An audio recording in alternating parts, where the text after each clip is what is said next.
Welcome to Meenu Gulati channel. तो आज इस चैनल पे जो हम बात करने जा रहे हैं ये पुर्तगाल में एक लेटेस्ट अपडेट आई है जो कि 4 जुलाई 2024 को एक रूल है इम्प्लीमेंट हुआ है, जिसके रिगार्डिंग उन्होंने बोला था कि कोई भी पर्सन जिसने अपना फाइल जो है पुर्तगाल में अंडर आर्टिकल 88 सेक्शन में उसने अपनी जो फाइल है वो लॉक की है, उस केस में अगर आप आपका कोई एसआईएस अलर्ट है किसी भी कंट्री का, तो आप उसे डायरेक्ट एसएनबी से ऑब्टेन नहीं करेंगे। मतलब आप उसे डायरेक्ट एसएनबी से अप्लाई करने की आपको अब से कोई ज़रूरत नहीं है।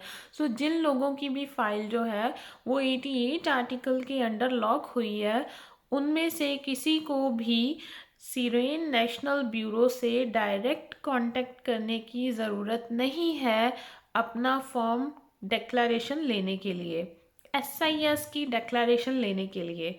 शनिजन इंफॉर्मेशन सिस्टम के रिगार्डिंग जो उनकी अलर्ट है किसी भी कंट्री का, तो उसके लिए अब वो सिरेन नेशनल ब्यूरो यानी कि एसएनबी से कांटेक्ट नहीं करेंगे। So it's not necessarily. तो उन्हें कांटेक्ट कहाँ पर करना है, सबसे पहले ये चीज़ है, वो वहाँ कांटेक्ट नहीं करेंगे जो कि पुर्तगाल की एक ऑर्गेनाइजेशन है जो कि सिरेन नेशनल ब्यूरो है। पहले आप यहाँ पर अपना एक रिक्वेस्ट फॉर्म सेंड करते थे अपना एसआईएस अलर्ट को कंफर्म करने के लिए, बट अभी आपको कहाँ कांटेक्ट करना है। आपको अगर सपोज आपको पता है कि आपका शंजन इंफॉर्मेशन सिस्टम का कोई भी अलर्ट है, जिस कंट्री में आपके फिंगर्स हुए हैं, किस रीज़न से हुए हैं, या आप वहाँ पे कंट्री छोड़ के आए हो, आप यहाँ पर वहाँ पर मिसिंग हो, या फिर कोई डोंकी लगा के आया उसके फिंगर्स हो गए, कोई भी रीज़न हो सकता है। किसी ने अजाइलम अप्लाई किया था लेकिन वो बिना बताए उस कंट्री को छोड़ के वहाँ से मूव हो गया, तो उन्होंने भी उसको ऐसे ही एस अलर्ट में डाल दिया। तो उस कंट्री में आप उसी कंट्री से कांटेक्ट करोगे जिस कंट्री ने आपका डाटा एसआईएस में अपलोड किया है। तो प्लीज़ इसे कुछ भी मिसगाइडिंग इंफॉर्मेशन मत लेना कि जिनकी फ़ाइल अंडर आर्टिकल 88 लॉक हुई है उनको डाटा रिमूव कराने की ज़रूरत नहीं है। ऐसा कुछ नहीं है, आपको अपना डाटा वहाँ से रिमूव कराना मैंडेटरी है, लेकिन जो आपको कांटेक्ट करना है वो आपको उसी कंट्री से कांटेक्ट करना है जिस कंट्री में जो आपका डाटा है एसआईएस अलर्ट में अपलोड किया गया है, जहाँ पर आपको फ्लैग किया गया है। तो वहाँ के पुलिस से आप कांटेक्ट करेंगे। फर्स्टली आपको रिक्वेस्ट फॉर्म जो होगा वो आपको अप्लाई करना होगा कि आपको पता चलेगा कि किस सेक्शन के अंडर आपका जो एसआईएस अलर्ट है वो डाला गया है। उसके बाद जब आपको कंफर्म हो जाएगा कि आप इस लॉ के इस सेक्शन के अंडर आपको अलर्ट हुआ है, तो उसी सेक्शन के अंडर आप उसको रिमूव करवाने के लिए जो भी कंसर्न डॉक्यूमेंट्स होंगे वो आप उन्हें फॉरवर्ड करेंगे उसको डिलीट कराने के लिए। तो ये यहाँ का जो है, बट आपको कांटेक्ट उसी कंट्री से करना है, आपको एसएनबी पुर्तगाल से कोई कांटेक्ट नहीं करना है। सो प्लीज़ इस चीज़ को ध्यान रखिए और ऐसा कुछ भी मिसगाइडेंस नहीं स्प्रेड कीजिए, या कुछ कम्युनिकेशन मिसकम्युनिकेशन हो रहा है लोगों के बीच, उनको डाउट्स हो रहे हैं कि जिनका भी एसआईएस अलर्ट में उनका डाटा है, तो अगर उनकी फ़ाइल जो है वो लॉक हुई है अंडर सेक्शन 88, तो उस कंसर्न में उनको अपना जो डाटा है वो रिमूव कराने की ज़रूरत नहीं है। ऐसा कुछ नहीं है, डाटा डिलीट कराना मैंडेटरी है if you want to get the TRC card from the Portugal. अगर किसी का भी एसआईएस अलर्ट में आपका डाटा अपलोड है, आप फ्लैग हो वहाँ पर, तो दैट केस में it's mandatory to remove your flag from the specific country which has upload your data in that country.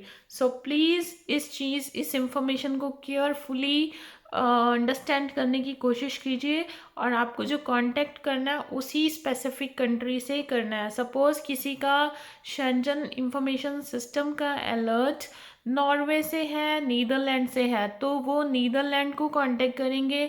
जिसका नॉर्वे से है वो नॉर्वे को कांटेक्ट करेंगे, नॉर्वे की पुलिस को कांटेक्ट करेंगे, देन वहाँ की इमिग्रेशन माइग्रेशन एजेंसी होगी, वहाँ पर वो उनको कांटेक्ट करेंगे रिमूव कराने के लिए।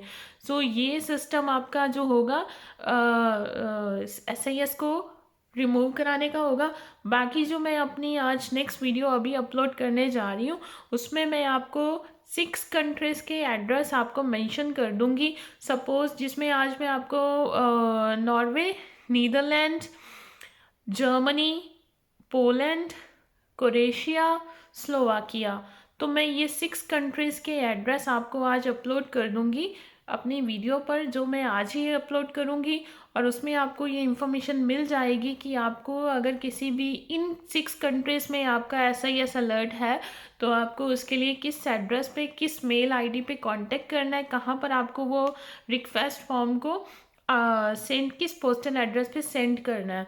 और जब आपको वहाँ से वो रिस्पॉन्ड मिलेगा कि आपका इस सेक्शन के अंडर लॉग है, आपको ये SIS अलर्ट है, तो उसके बाद आपको उसको डिलीट कराने के लिए कहाँ पर कांटेक्ट करना है, किस पोस्टल एड्रेस पे आप उन्हें कांटेक्ट करेंगे, लेटर को भेज सकते हैं या ईमेल आईडी के थ्रू आप कैसे कांटेक्ट कर सकते हैं। तो मैं आपको सारी इन्फॉर्मेशन जो होगी अपनी नेक्स्ट वीडियो में आज ही अपलोड कर दूंगी। सो प्लीज़ हमारे चैनल को सब्सक्राइब कीजिए, वीडियो को लाइक कीजिए, जितना ज़्यादा हो सकता है शेयर कीजिए, ताकि आपको इन्फॉर्मेटिव वीडियोस जो हैं वो मिलती रहे। और अगर किसी तरह का किसी में मिस गाइडेंस हो रही है या कुछ ऐसा है कि उन्हें समझ नहीं आ रहा है किस टॉपिक को, बिकॉज जो लॉ की एक्सप्लेनेशन करना होता है उन्होंने बहुत उसे समझ नहीं पाते, क्लियरली उसे अंडरस्टैंड नहीं कर पाते, बट उनकी जो जस्टिफिकेशन होती है एक लॉ के, एक लॉ बुक के अकॉर्डिंग उनके जो क्वेरीज जो उन्होंने आंसर किया होता है उसमें होता है, लेकिन हमें उस चीज़ की अंडरस्टैंडिंग नहीं हो पाती और हम अपनी तरफ से उसको कुछ और अंडरस्टैंड कर लेते हैं। सो प्लीज़ ऐसे गुमराह मत होइएगा और इस चीज़ को समझने की कोशिश करिए कीजिएगा।